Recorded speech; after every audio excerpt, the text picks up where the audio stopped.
Reading with your kids. Hola, ni hao, konnichiwa, assalamu alaikum, shalom, mahaba, moni wanji, namaste, jumbo, bienvenidos. Hi, my name is Jedley, and this is the Reading with Your Kids podcast. We are coming to you from the beautiful neighborhood of Reedville in the southwest corner of Boston, Massachusetts. We are so delighted and so very honored that you join us in our mission to help all families grow closer through reading. Please be sure to tell all of your family and friends about the show. Please be sure to subscribe to the show on the iHeartRadio app, on Spotify, Apple Podcasts, Amazon Music, Stitcher Radio, wherever you find your podcast. Joining us right now from the Bay Area in the beautiful state of California. Our guest is here today to celebrate her brand new picture book. It's called Nosey. Please welcome to the show, Katie Hallam. Hey, Katie. How are you? Hi, I'm well, thanks. How are you? I'm wonderful. I'm wondering, would I be nosy if I asked you to tell us all about your book? Oh, I love a good pun. Well played. You would not be nosy, but I'm happy to tell you about Nosey. Please do. Please do. First of all, thanks for having me today. Really appreciate it. So my first children's book is called Nosey. I say first because I hope to make more, but we'll see. And it's basically a whimsical story about a friendly little monster that lives in your nose, and he helps teach kids not to pick because he doesn't like to be poked by wandering fingers. I love it. I love it. I never thought of a monster living in my nose, but I could definitely understand how my kids would be into that story. Yeah. It's a friendly monster, so that was the angle we took to not scare anybody. But I came up with the idea because I have two little girls myself who are 2.5 and 4.5. And they were doing what all kids do, exploring their bodies, and nothing wrong with it. But instead of watching them wipe their boogers all over the couch or each other, during that time, we were all very sick too. I feel like everyone with toddlers understands that you're constantly sick. So we figured, less germ spreading, made up the story to help distract them from wanting to pick their nose, and it worked. And, they're not perfect. Sometimes they have these, kind of subconscious wandering fingers every now and then. And if I just say Nosey, they stop and look at me and remember and kind of smile. So, so far it's been pretty successful. Awesome. I'm imagining, I've known some kids in my life that if you were to tell them that there was a monster living in their nose, that might be an invitation for them to explore, to meet the monster. So I don't know if it would have stopped them, but.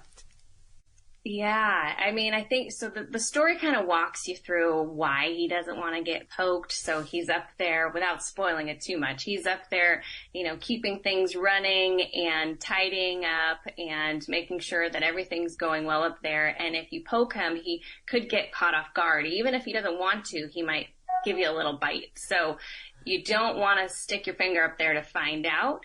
So it's kind of like a let him do his thing and he won't bite your finger. So Nosey, you said Nosey keeps things running. So he's to blame during allergy season, huh? Well, it's funny. I was looking up because earlier this week was International Nose Picking Day. It's a real holiday, apparently. And there is, I was looking up all of these fun facts and research about nose picking, and turns out during allergy season, your nose produces more mucus, which makes you want to pick your nose more. So, all the more reason for people to read Nosey to their kids during allergy season to prevent them from, getting up there all the time. I'm curious, have you experienced any blowback from parents or teachers about Nosey? Blowback? Was that a nose pun? Sure. If it works, I'll take it. Yeah, that counts. No, actually, we've had a lot of great feedback from preschools, oftentimes, just saying that the kids were really engaged and they found that their kids were talking about Nosey, which is kind of the cutest thing that I love hearing is my kids and other kids saying things like, oh, I feel Nosey dancing, or I feel Nosey sweeping. And they kind of use their imagination to create this little character in their nose. That it's kind of become part of our family, actually. So they are very excited about it. It's a way for them to just use their imaginations to really take something that, sometimes people look at as a nasty habit or, I feel like when we're teaching our kids lessons of what to do and what not to do in life, there's this kind of like, don't do that or else. And this isn't, it's going to happen. I think there's a stat too that I found that, most adults pick their noses up to 4 times a day. So it's not like it ends at kids. This book's for everyone. But I think that what's great about Nosey is that, once your kids kind of fall in belief with him, their imaginations take them down the path of preventing or stopping the habit without you having to enforce, punishment or anything around it. So it's kind of cool to see that come to life. Yeah. Well, in all seriousness, I've just recently read that, nose picking is in some ways related to autism. And I'm certainly not an expert at it, but it's something that, we're learning more and more about autism and folks with autism every day. And just another thing to think about if this is something that's going on in your family. Yeah. And again, I want to stress that if this is something your child is doing, your child is very normal. As I mentioned, adults are nose picking too. So I think this is something that is very normal. And I certainly don't want to stigmatize, but it's more of a fun, imaginative approach to helping your kids think differently about it. So really embracing the idea that there's this little monster in your nose who's really friendly and kind of exciting, and you don't need to pick your nose or bother him. Obviously there's, if kids are picking their nose after that, it's completely fine. But it was just more of a way to engage them in their imaginations when thinking about, nose picking in general and trying to turn what some people see as a nasty habit to, more of a fun, imaginative way of having kids kind of make their own decision about not picking. And it's a great way to start conversations with kids about our bodies and what our bodies do and what different parts of our bodies are for. And I just, as somebody who's all in favor of all sorts of books, I think this is really a lot of fun. Thank you. Yeah, I mean, I think there's so many books out there too about, exploring your body and body positivity and all sorts of things. So, however we can get our kids engaged with thinking about their bodies, this is mostly for kids aged around 2 to 5. So we're talking really young kids. But I think that it's a fun way to get them thinking about their body. And, my kids are really curious now about what happens in your nose, and they start making up their own answers to what's happening up there. So, I think it's just a fun way to have them be engaged. Yeah. We recently, and I forget the title, but basically there was a book that was celebrating noise that comes out of another end of our bodies at some time, depending on what we eat or whatnot. And I actually, one of the few times I got some blowback on social media, and somebody wrote in to say, "Oh, kids deserve much more than a book about farts." But that book, like Nosey, I think the reason it's worthwhile is that it can really launch some conversations about what's going on in our bodies. And that book, as in yours, it wasn't just simply a book about gross stuff. It's, there's a purpose behind it. And I think there's a good purpose behind Nosey. Thank you. And yeah, I think there's some taboo things that people don't want to talk about or think are too gross. And, we all have the same thing happening with our bodies for the most part. So I think to take away the taboo side of it and saying, oh, you shouldn't talk about nose picking because it's gross. And it's like, well, it's not necessarily gross, but it could spread germs if you want to look at it that way. It is something that, is in society, you don't walk around seeing people pick their noses in public all the time. So it's just more something that's considered a little bit more of a common courtesy not to do in front of other people. And, there's germs involved. Like I said, with toddlers and young kids, I feel like we're covered in germs all the time. So if there's one less thing to be a super spreader, great. But again, it's, just having them think about their bodies. I don't think my kids really thought about their noses or even what their fingers were doing going up their noses. So just to have that conversation started has been a lot of fun. You were sharing with me before we started that this is, we're recording this interview on National Storyteller Day. And there are lots of parents out there that are natural storytellers, and being a parent it's a wonderful thing, because if you are a storyteller, your kids never get tired of hearing story until they get to be teenagers. But, for the most part, they love hearing stories.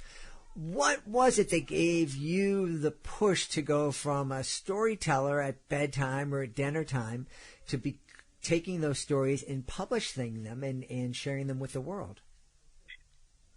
Gosh, it's a really good question. I guess I should start off by saying I like to think of myself as just a very normal multitasking mom. I'm like constantly juggling. I have a full-time job that's very different from children's book writing, and, being a wife and a mom to a 2-year-old and a 4-year-old is a full-time job in and of itself. So that basically left me with negative hours left in the day to make this happen. But I found myself, in those evenings, like your podcast preaches, it's so important to reach your kids. So we have a lot of fun reading at night, especially before bedtime. And, I found myself wanting to bring the story to life in those hours. And then after I put my kids to bed, I would kind of chew on it and think, maybe I could turn this into a real project that I could share with other families, because I was seeing it impact my kids and seeing them believe in Nosey and get all excited about Nosey. So I turned it into a late night labor of love. So I really honestly worked on Nosey probably between the hours of 9:30 and 11:30 p.m. most nights. But I think it's true, when you find something that you're passionate about, it doesn't feel like work. So, kind of like when you think you're full, but you always have room for dessert. Yeah. It was that sort of a mentality of just really wanting to bring it to life, not only for my kids, but, to help other families. And I think when I was looking into the options, I was looking into getting it published or self-publishing, and one person gave me the advice saying, that's really sweet that you want to get this done so quickly for your girls to enjoy it. I had the same goal, and then I ended up publishing it after my kids went to college. And I remember hearing that and thinking, well, I feel like this is a challenge, I want to be able to have my kids hold Nosey and read the book, and as they're learning how to read, have fun reading it, while they're still little and can appreciate it. So that really drove me to bringing it to life, and I'm so glad that I went that route. Yeah. I'm curious because something similar happened to us. We are a bicultural family here, and my beautiful wife's family is originally from Puerto Rico, and they have a beautiful holiday tradition around Christmas time, around what they call the Three Kings Day. A lot of folks know it as the Epiphany, the Feast of the Epiphany. And we shared with our kids that the Three Kings come and visit and will leave you gifts on that day if you leave them grass in a shoebox. And my son went to school and told everybody and showed everybody the toy that the Three Kings left him. And that night we received all sorts of phone calls with like, oh, who are these Three Kings? And what I got to buy another thing. Anything like that happen when your kids started talking, before the book was published, your kids talking about, oh, I got this thing called Nosey living up my nose? Nothing yet. I have to say, we only just published, we're in end of April. So, last month was when the book launched. So I haven't heard anything yet, Jed, but,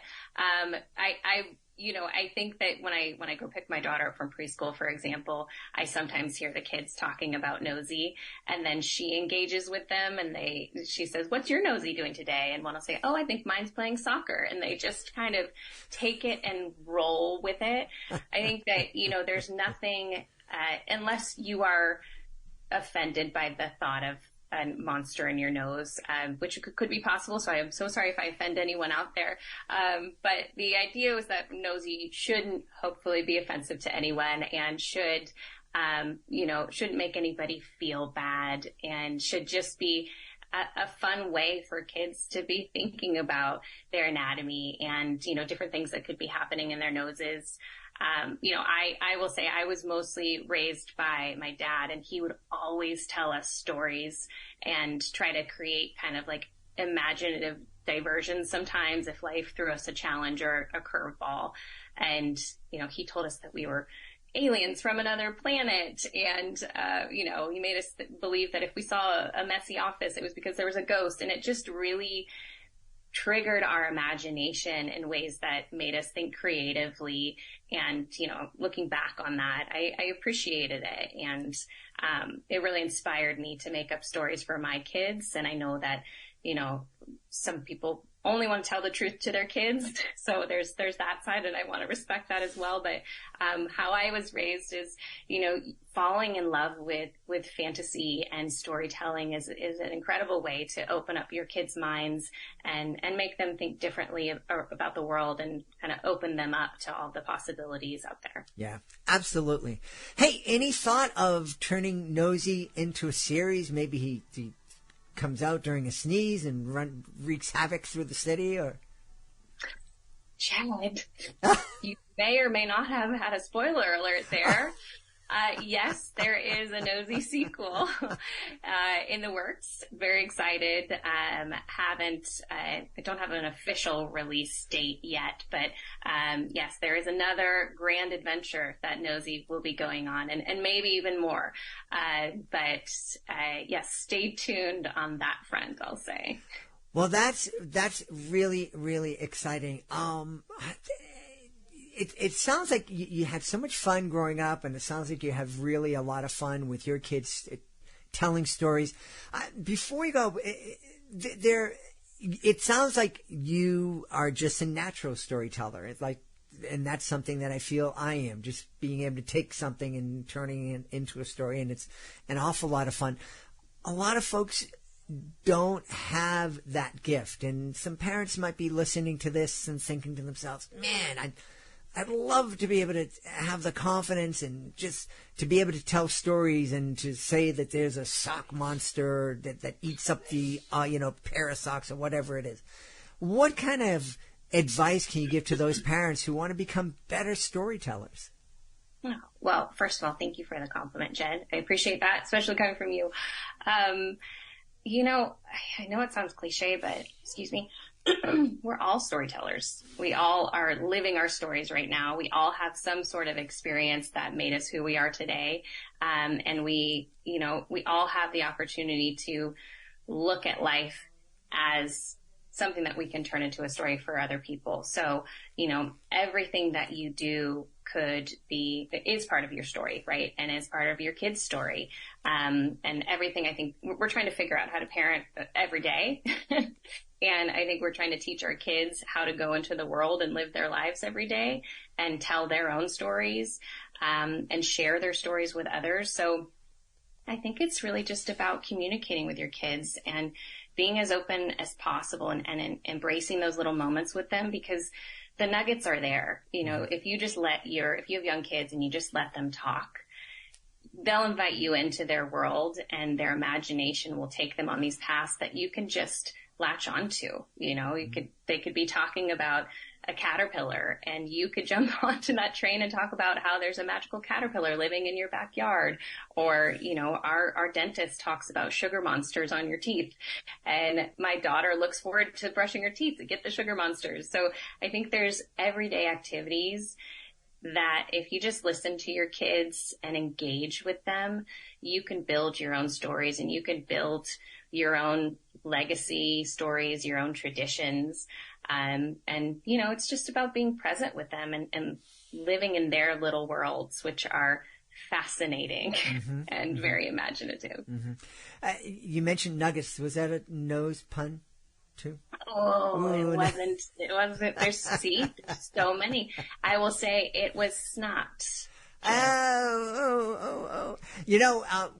One of the things you mentioned was, we all have stories, and for the parents out there who are saying to themselves, I don't have the imagination, I don't feel comfortable telling stories about the monsters and the caterpillar and the sugar monsters, that's okay, because what you kids mostly want to hear are stories about you. And you were a kid one time, and you remember stories from that, and your kids would love to hear those stories. I think that's true. Talking to your kids about you being a kid at one point is mind-blowing to them. So explaining that and relating to your kid on that level, I think, is very important. I talk about my Nosey to my little girls too, so they know it's not just them. But I think your kids also want to hear about themselves. There's a lot of that, at least in my kids. They want to see pictures of themselves. They want to, hear what they did when they were younger. So making stories around them and creating little fantasy worlds around them, is always fun because they're the stars of their own story. But, even I will say making sure that they're reading stories that represent people who are not like them, characters who are not like them, fantasies and places that are not like them, I think helps them get outside of their little bubbles. And, like I said, just explore different ways of thinking and appreciating that, there's a lot out there in the world. Some is real and some is fantasy, but to get their little brains working on all of it when they're young is exciting to see. Absolutely. Katie, I know people are going to want more of this story, so where can they go to find out more about you and find out more about Nosey, other than finding him? Yeah, but without poking him. He doesn't want to be poked. Well, you can find more about Nosey on my website. It's www.allingoodpunbooks.com. All in good pun, not fun. And Nosey's also on Amazon, Barnes & Noble. You can just type in Nosey book and you can find him there, or check your local bookstore. It's in a lot of local bookstores as well. We've had a lot of fun speaking to the author of Nosey, the brand new picture book from our guest, Katie Hallam. Katie, thanks so much for being with us. Thank you, Jed. Really appreciate it. We hope you've enjoyed this episode of the Reading with Your Kids podcast and will join us for the next exciting episode. If you want to make sure you don't miss a second of the show, please be sure to subscribe to the show on the iHeartRadio app, on Spotify, Amazon Music, Apple Podcasts, Stitch Radio, wherever you get your podcasts. And also be sure to visit readingwithyourkids.com and download your copy of the Reading with Your Kids online magazine. It's free. It's available at readingwithyourkids.com. Just click on our blog. Before we go, I want to make sure that I give a big thank you to my team: Fatima Khan, Rory Grady, Madison Dairies, Soji Franklin, Monica Rivera Sosa, Ann O'Leary. I want to give a big thank you to my beautiful wife for all the support she gives me, and most of all, we all want to thank you. Thank you so much for taking the time to join us today, and as always, thank you so very much for taking the time to make the world a better place by reading with your kids. I'll be looking for you in the next edition of the Reading with Your Kids podcast.